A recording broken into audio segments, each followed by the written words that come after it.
Hello, everybody. Josh Neighbors here, Locked On Big 12 podcast. Today, it is February 11th, 2022. It is a Friday. We're going to talk about the Super Bowl that's coming up this weekend, but mostly we're going to talk about some Big 12 hoops. Could a Big 12 basketball team get a 1 seed in the men's tournament this year? It could happen. There are several different possibilities for who could be that 1 seed. We'll discuss that and also preview this weekend's Big 12 basketball games. A whole lot to get to on the show today, so let's get to it.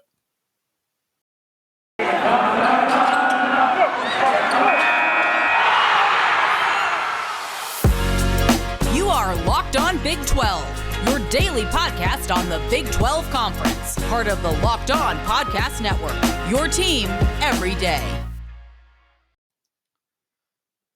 All right, everybody, once again, Josh Neighbors here, Locked On Big 12 podcast. In case you guys missed yesterday's episode, I discussed how many teams from the Big 12 could make the NCAA tournament. And also, if you missed yesterday's show, I'm still dealing with a little bit COVID right now. I tested positive on Sunday, so I'm out of it, kind of coming out of it now.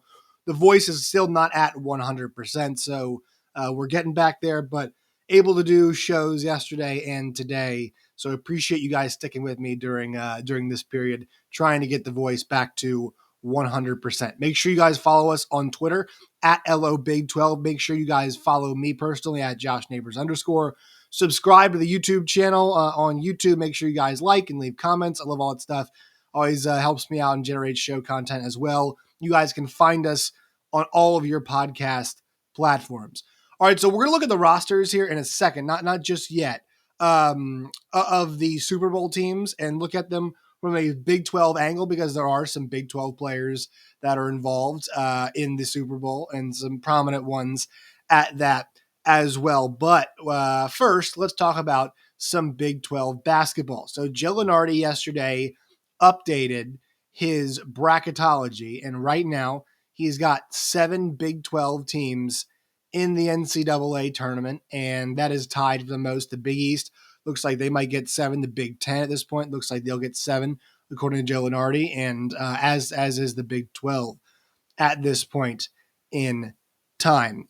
He still has West Virginia off the bubble right now, but I think that win against Iowa State helped them and plenty more opportunities for them to pick up some key victories as well. So right now, he has them off the bubble. They're not in the last 4 byes, last 4 in, first 4 out, next 4 out. He does have Oklahoma right there in the last 4 byes. So OU is safe. They have a trip to Lawrence where they play KU this weekend. So keep an eye on that game.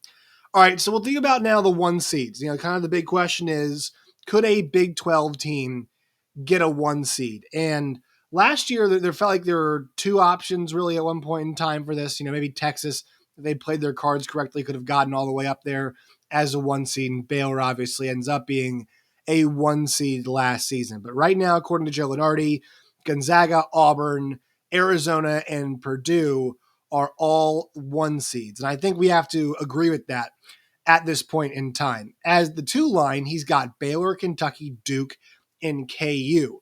Interesting about all of those teams is that all of them feel like they could win a national championship. I hate to exclude the Big 12 teams, but Duke at this point in time has shown some weaknesses, but I think at their best, we know what they are.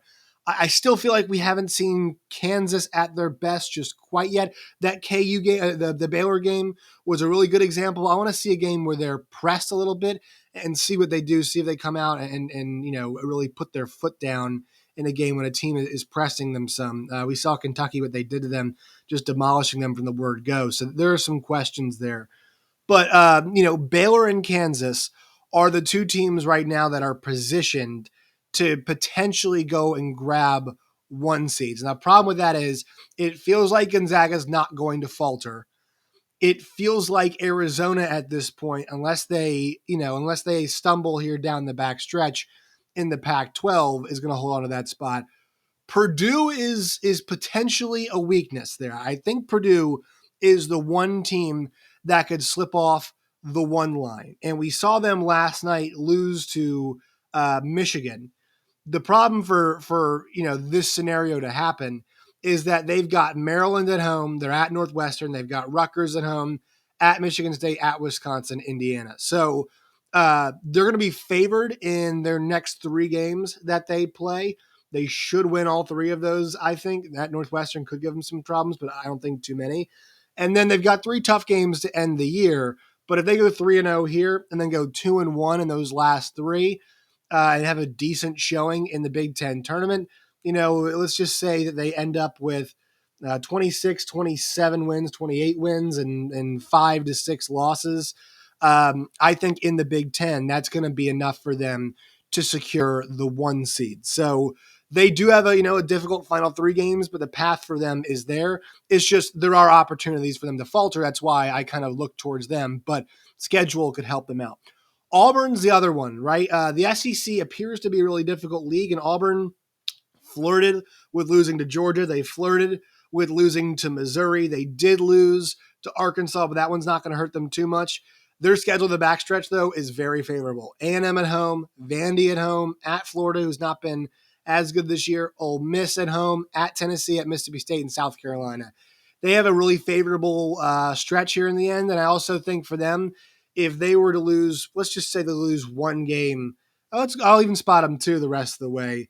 If they lose 2 games and they end up going 25-4, let's just say 26-4, 27-4, kind of in that range, and they make the SEC championship game, I have a tough time seeing them get knocked off the 1 line. The only team that can knock them off the 1 line, to me, is what if Kentucky runs the table in the SEC tournament and wins that and beats Auburn in the process? Well, then at that point, I think you'd have to consider them to be the 1 seed. That's where a Big 12 team could get the short end of the stick. You might say, well, what about Gonzaga, right? Could Gonzaga falter, and could they be the ones that give up the 1 line, get off? But the problem is they're playing such good basketball, and they're so overmatched. Their competition is so overmatched at this point in time. It feels like it's going to be difficult. If they were to lose now, that's definitely possible, but they feel like they're just outclassing their opponents. I mentioned Arizona in a weak Pac-12. They do have a packed schedule to go the rest of the way. They're at Washington. Oregon State's pretty bad. Oregon at home, at Utah, at Colorado, at USC is a tough 3-game stretch. They're at home for Stanford and Cal. Because of the lack of strength in the Pac-12, that could put them at a disadvantage because that league is considered pretty weak. And if they were to lose a couple of those games, maybe lose a game late to UCLA as well, depending how they finish up down the stretch, that being Arizona, they could be in danger. I will say this. If it's Baylor or if it's KU, and I even think Texas Tech to some extent, those 3 teams to me are the 3 teams in the Big 12 that could get the 1 seed. The problem is none of those teams are playing great basketball. Excuse me. It's a whole lot of win 1, lose 1, right? Right. And right now, look at these teams at the top of the conference. All right. Kansas is first at 8-2. They lost their last game. Baylor, they are 8-3. They are on a streak of they've won 1 in a row, right? So they which means I lost previously to that. Texas Tech lost 1, right? Texas, they have won 2 in a row, right? The longest winning streak right now in the Big 12 Conference is Texas's 2-game win streak. That shows you how good the league is, but also shows you that there's no KU and Baylor are good, but 2 or 3 league losses at this time right now. Those teams will probably end up with 4 or 5 before it's all said and done. Excuse me.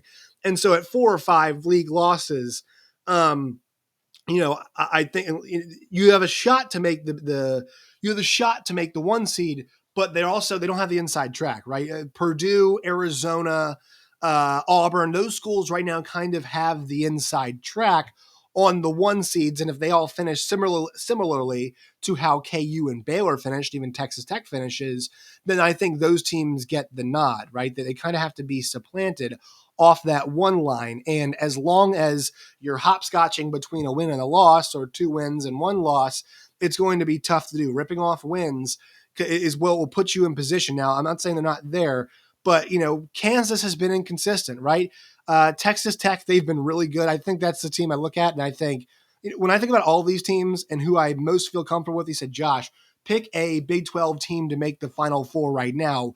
I'd give you Texas Tech. That's the team. If he said, all right, I have to pick one, Texas Tech, because I feel like on a night in, night out basis, I know they are. OU game withstanding, I feel like I'm pretty confident in what I'm going to get from Texas Tech. So could we get a 1 seed out of the Big 12? Yes. The Big 12 champion will definitely be at the worst a 2 seed. I think, unless somebody else comes out of nowhere. But even then, I feel like if somebody comes out of nowhere, let's just say a Texas does, they might even push themselves up to a 2 line, depending on the wins that they get on the Big 12 tournament run. So I think it's very possible that it's possible a Big 12 team gets it. I'm not going to go with probable, the Big 12 team getting a 1 seed, especially if some of these results hold. I'm not even sure Purdue has to win the Big 10 to get a number one seed. Gonzaga obviously has to win their conference, but does anybody think that Gonzaga is going to lose here anytime soon? Excuse me. Auburn and Kentucky could honestly be the one if they keep playing the way that they are playing. I think they'll get one of those teams will get the 1 seed depending on who wins the SEC tournament. And then also you have to think about Arizona right there. There is potential for them. If they lose a couple crappy games, but Arizona's been really good all year. I'm not sure we're seeing that right now. So still good teams, the Big 12, but I think it's an outside shot, in my opinion, right now, for any of them to get a 1 seed, but still February 11th here, so plenty of time left. All right, quick break in the action. We'll get to the games this weekend. Today's show is brought to you by BetOnline and betonline.net. It's the best place to bet on the big game. Super Bowl this weekend, Bengals and Rams, and BetOnline's got you covered. Nobody has more scores, odds, lines, props, everything you could possibly want. They've got at BetOnline and betonline.net today. Also got UFC, they've got boxing, they've got college hoops, they've got NBA, they've got NHL, they've got the Olympics, everything. Once again, anything that you could think of to bet on, they've got there at betonline.net. So go check them out today. BetOnline, it's where the game starts. All right, so Big 12 slate this weekend. We've got 5 games. It's always nice when we just get the normal 5. The Big 12 SEC Challenge a few weeks ago was quite the, not hassle, but 10 games is a lot of games. I prefer the standard 5 on the weekends. All right, so the first game, it's a big one, 11 o'clock, ESPN2. It's Texas at Baylor, as my phone is going off right now. Texas at Baylor. Texas is 18-6, 7-4 in the Big 12. They are ranked number 20 in the country. Baylor is number 10. They're 20-4, 8-3 in the Big 12. Baylor came out the other night and got a very strong win against Kansas State, I thought. Tied game at halftime, and then they went out and did the damn thing in the second half. And a lot of that was because of the way Jonathan Tchamwa played. They're going to need him to be big again. The athleticism, Texas has some, but if you can, kind of enforce your will, impose yourself, you'll be in good shape. Texas just has not been a very good road team this year. I think their record last time I checked on the road was, I think it's like 2-5. If you look at a lot of those L's, they lost against Gonzaga on the road. They lost to Seton Hall on the road. Oklahoma State was on the road. Iowa State's on the road. Texas Tech is on the road. So, excuse me, no losses this year coming for them in the Irwin Center, which is good news. Protecting your home floor is always a positive. But for them, now the big key becomes, can you win big games on the road? They did thump TCU away from home. They did beat a shorthanded Kansas State on the road. They did beat Stanford on the road. So they do have a few quality road wins, but they have not kind of gotten a big dog yet. They have not gotten a ranked team on the road. And I think because of that, this is why you lean towards Texas in this, lean towards Baylor in this game. We'll see what the status is of LJ Cryer. He's dealing with injuries, and it's tough because this Baylor team has just not really had their entire group all together for most of the season. We want to see Baylor at peak efficiency. We want to see all of them together. Non-conference things were good, but in conference play, they just really have not had much continuity, much flow, and they're still 8-3, despite the fact that guys have been in and out. So I like Baylor in this game. I think Texas hangs tough. That's what they do. Tough team, but I think Baylor gets it done. And I think for them, keep stacking wins and kind of find yourself again. But I think 20-4, considering the circumstances of last year, what they lost, and the different guys they've had injured this year, I think it puts them, at this position. I think I'd feel pretty good if I'm a Baylor fan. Maybe not about, Final Four run and again this season. Sure, maybe not. But Just generally what Scott Drew is doing with this team. Very talented team. You should reload. But considering the injuries and whatnot, I think this is a pretty impressive coaching effort. Oklahoma and Kansas at noon on CBS. Oklahoma 14-10, 4-7 in the Big 12. KU is 19-4. They're 8-2, and they lead the Big 12. CBS game here, which is very exciting to see the Big 12 conference on CBS. Excuse me, I'm going to take a quick drink here. All right, still recovering from COVID, so the voice, not 100% yet. But Oklahoma, tough, strong win. Moji Gibson, 30 points in that win that they got against Texas Tech. It was a win they needed. It keeps them on the right side of the bubble. It does give them a little bit of leeway. You think about them losing that game the other night, that would put them at 13-11. That would put them in a position where they had to go on the road now at 3-8 in the Big 12 and go and play Kansas. At that point in time, you're not feeling pretty good about what's going to happen for them in terms of their NCAA tournament chances. Not saying this game's a throwaway, but also it just gives you a little bit of a buffer here, after that win against Texas Tech. At KU, home for Texas, at Iowa State, at Texas Tech is the run they're about to go on. All of those are challenging games.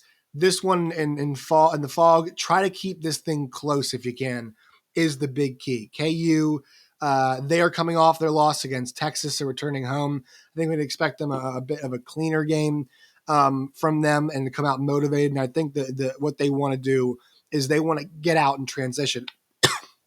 We had Porter Mosier yesterday on Big 12 Today on Sirius XM, Big 12 Radio, and he said the thing that you have to do when you play KU is you have to control the pace, or at least do your best. And he's totally right. KU has been a really good transition team for the last couple of years. This group especially is very good at running the floor, very good at filling lanes. And because their guys are so athletic, i.e. Christian Brown and Jalen Wilson, they're just really good at attacking the rim and finding angles and make it very difficult for you to catch up in transition. Oshai Agbaji is good at finding his spots in transition as well, or just generally speaking. Oshai is very good at finding his spots. So this is one of those we have to control the pace, and I think OU will try to slow this game down as much as they can. We'll see what that David McCormick, Tanner Groves matchup potentially yields in the post, and McCormick's had some good games, had some bad games. Also, to play KU on the road, this is slightly familiar territory. Not on the road, but for the Groves brothers, right? They lit them up last year in the NCAA tournament, and so this year we'll see if they can do that at KU. They had a really close game down to the wire last time these two teams played. I think OU gives them a little tough fight, but this is in Kansas at home. It's going to be all KU, I think. In my opinion, late in this game. That's kind of where they're going to take over. All right, 1 o'clock, ESPN2, West Virginia and Oklahoma State. Excuse me. All right, so West Virginia is 14-9, 3-7 in the Big 12. Oklahoma State 11-12, 4-7 in the Big 12. Did a decent job recently, it feels like, of defending their home court. Did it last week pretty well against OU. Iowa State game was pretty close, but also the home game before that, they beat TCU. So this is a team, and they beat Texas before that. They've done a good job of holding serve on their home floor. Gallagher-Iba is always a difficult place to go and play. It feels like Oklahoma State needs this game pretty bad, usually wins this game, but West Virginia needs this game more. They need to continue to build their NCAA tournament resume, and a win against Oklahoma State would do that. And these are the kinds of games you have to win. West Virginia's got Oklahoma State and Kansas State both on the road here. They need to get at least a split of these and then return home, and they definitely need an upset of KU. That would be huge for them if they can get that. I believe it's next Saturday. That one's coming down the pike for them. But as it stands right now, they need this game against Oklahoma State to continue to build the resume. 14-9 is not bad. 3-7 in the Big 12 is teetering there. Talked about it last week. But for them, they're outside the bubble right now. Stacking good wins is what they need to do. They just beat a tournament team in Iowa State. They can kind of knock Kansas State here off the bubble, but these are the teams you have to beat if you're going to continue to build a tournament resume. I'm going to say they do it. I'm going to say they finally get this big a road win for them, and they end up getting to 15-9, 4-7 in the Big 12. We have more of a conversation about them in the tournament. But Oklahoma State, Mike Boyden's team, it's 11-12 and 4-7. They fight, and I think he deserves a lot of credit for the way the team has played this year. Ice Likely had an awesome game too. One of the classic Ice Likely was like 16 points. I was like, let me look at the stats specifically to get it, but it was one of those all around really good games. And you get a guy like that, he just knows what he's doing. His numbers are never too flashy, but then he brings out a game like last time. Lost to TCU is 15-6-5, a classic Ice Likely game there, doing a little bit of everything. All right, moving on down the line, 2 more games to get to in the Big 12, 3 o'clock Central Time on ESPN+, TCU and Texas Tech. This is one of the more, I'd say this is probably the second most interesting game of the day in my opinion. TCU is 16-5, 5-4 in the Big 12, and Texas Tech is number 9 in the country, 18-6, 7-4 in the Big 12. Their potential campaign to go get a 1 seed kind of did take a hit. This is a game they're going to respond and win at home. It's just a matter of how close can TCU keep it, right? If Jamie Dixon were to win this game, that would be the statement of all statements about where TCU basketball is, particularly this season. To go and get a win like this at a place like United Supermarkets Arena would be a complete coup. But for them, the fact that they're above 500 in the conference, it shows you a lot about where this team is, and also the fact that they're doing it right now with an ailing Mike Miles. And so for them to be currently 5th in the Big 12 at 5-4, and even if they lose this game, they'll stay right there anyway, has been, once again, another really strong coaching job. If they were like in the ACC or the Pac-12, they would be one of the best 3 teams, probably 2 or 3 best teams in the conference. I mean, I think you could argue they're better than the USC is right now. The ACC, think about Duke at the top, and then Wake Forest has been really good this year. But, I mean, is TCU better than Wake Forest on neutral floor? It's probably a pretty damn good game. Miami's been decent this year as well. Notre Dame's had a pretty nice season. But TCU's right up there with all those teams I mentioned. Duke's probably a tier above, especially on talent-wise. We saw them lose to UVA the other night, though. So, TCU is right there. They're just kind of a little bit more, not obscurity, but they're just towards the middle of the pack here in the Big 12 because of how good the league is. But right now, definitely, for sure, an NCAA tournament team. All right, Kansas State against Iowa State. This is one of those where, it's interesting. This one's 3 o'clock on ESPNU. So Kansas State, my friends, at 12-11, 4-7 in the Big 12, and Iowa State 16-8, 3-8 in the Big 12. Kansas State, the opportunities to get big wins, they missed one the other night. Baylor's such a good team, though, it's difficult. Still there for them at Iowa State, West Virginia, at Oklahoma State, at KU, Iowa State, at Texas Tech, and Oklahoma. Chances to get games, but they're going to have to go on a nice little run here towards the end. Iowa State's really where I want to focus. I checked yesterday, and all the bracketologists have them as an NCAA tournament team. Usually the 9 line, some as high as a 5. But Mike DeCourcy, Jerry Palm, and Joe Lenardi all have them in right now, the NCAA tournament. They're also last place in the Big 12. If the season were to end today, and they actually let Oklahoma State play in the Big 12 tournament, Iowa State would be the 10 seed.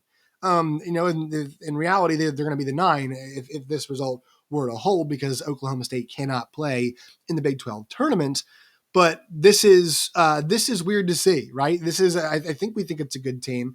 They just haven't been playing their best basketball as of late, and that's resulted. Now that they have kind of had they played the most difficult teams in the Big 12.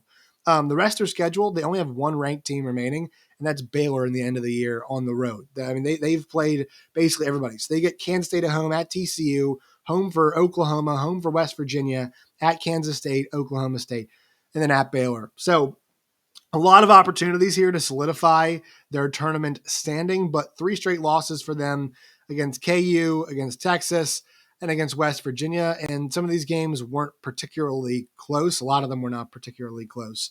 They need to start getting their quality of play in a little better spot. They've scored 61, 43, and 63. The offense for them can be a problem at times. The good thing for them is their defense has been fantastic. The issue for them is they get killed in the glass a lot. So we'll see if K-State can kind of make inroads in that department. But I think because it's at home, they get the win. I think you're looking at a situation this week where all the home teams probably win. Maybe we get a surprise somewhere along the line, maybe OU pulls an upset, but this feels like one of those where all the home teams could hold serve. Kansas State beating Iowa State could be the one, but the reason why I go against that is because Iowa State needs it badly. Yeah, Kansas State does too, but Iowa State, the tournament team right now, and they need to start solidifying their hold because 3-9 in the Big 12, we're going to start asking some questions about whether they should be in the tournament. You're going to see them on the bubble at that point in time if they lose to Kansas State. So a win for them this week feels like not a must win, but it's one of those where you look at it and say, all right, I mean, if we're going to be a tournament team, these are games we have to win. 4 straight losses, the questions will begin to be asked no matter how great a start it was for TJ Otzelberger and his outfit. All right. One more quick break here. Today's show is brought to you by our friends at Built Bar. Go to built.com today. It's built.com. Use the promo code LOCKED15, LOCKED15, LOCKED15. You get 15% off your first purchase at built.com. Plenty of new flavors. They've got mint brownie, coconut almond, white chocolate cookies and cream this month. Those Built Bars of 130 calories, 4 grams of sugar, 4 grams of net carbs, and 17 grams of protein. So it's good and good for you. Once again, promo code LOCKED15, LOCKED15, LOCKED15 at built.com today. All right, Super Bowl this weekend. Bengals and Rams. Big 12 players. Let's go with the Bengals. Obviously, we know Joe Mixon is somebody that we have heard a lot from. He is an Oklahoma running back, as is Samaje Perine. Trey Flowers of Oklahoma State, another player there. Clay Johnston, linebacker from Baylor, is also there. We've got Quentin Spain, offensive guard from West Virginia, just kind of going through all players here. Hakeem, and then I always mess this up. Adeniji, I think Adeniji is what it is, from KU. He is on the roster as well. And so those are the guys that you're looking at in this game. Jordan Evans, linebacker, is injured, and as is Joseph Osai. They're on the reserve/injured list this week, these other players. And then Wyatt Huber is on the reserve/non-football injury from Kansas State. So all those guys are your Big 12 players. I think we look at the guys that we expect to have the biggest impact from the Big 12 in this game, especially on the Cincinnati Bengals side. You look at Perine and you look at Mixon especially. Those two guys have an opportunity to have a pretty substantial impact on this game for the Bengals. And then going the other way, Trevin Howard for inside linebacker for the Rams, a TCU product. Von Miller, he played in the Big 12, so we're going to count him, right? He was back in A&M in 2011, so I think, he should have intersected during his time there. I always get the linebacker's name wrong. Ogbania Okoronkwo from Oklahoma. He is also on the Rams going down the line as well. Joe Notaboom from TCU. Bobby Evans from Oklahoma. My guy Kendall Blanton, Missouri Tiger, not in the Big 12, but former Big 12, Big 12 adjacent, you can say. Those are all the guys on the roster, the reserves and injures, no players from the Big 12 conference. And then on the practice squad, you get Landon Akers from Iowa State. So there you go, a little bit of Big 12 flavor with that as well. I'm going to pull for the Bengals in this game. Here's the great thing about the Super Bowl. It's not an NFL show. I'm a big NFL guy. I like to watch the NFL. Washington football team is awful. Yada, yada, yada. The thing about this one is we're all winners, right? Sometimes I feel like the casual fan, we're not always winners with the Super Bowl. Sometimes, I don't want to watch Tom Brady win another one. But this one, 2 good results. Either Joe Burrow gets one or Matt Stafford gets one. Now, I think a lot of conventional wisdom is saying, well, Joe's going to have a lot of chances afterwards. So Matt Stafford should get his time. At the same time, though, I'll say this. Like Joe Burrow becoming the first player to ever win the Heisman, the national championship, and win a Super Bowl, and to do it in a 3-year stretch would be pretty spectacular. I think that's something that I would love to see, and an accomplishment that would be great. I think a lot of the public is going to end up betting on the Bengals just because, the Joe Burrow love, and it's hard to bet against them. It feels like a lot of the people out in Los Angeles think it's going to be the Rams at this point in time. It's going to be fun. So I'm going to roll with the Bengals. betting wise. Deep down, I'm feeling like it's going to be the Rams, but I'm going to roll with the Bengals just because I love Joe Burrow. Can't bet against him. Make sure you guys go to betonline.ag if you want to sprinkle some action on this game. All right, that'll do it for today's show. Make sure you follow us on Twitter at LOBig12. You guys can follow me at JoshNeighbors_. Make sure you guys download the podcast. Make sure you guys subscribe on YouTube as well. Tell all your friends. Till next time, as always, stay safe.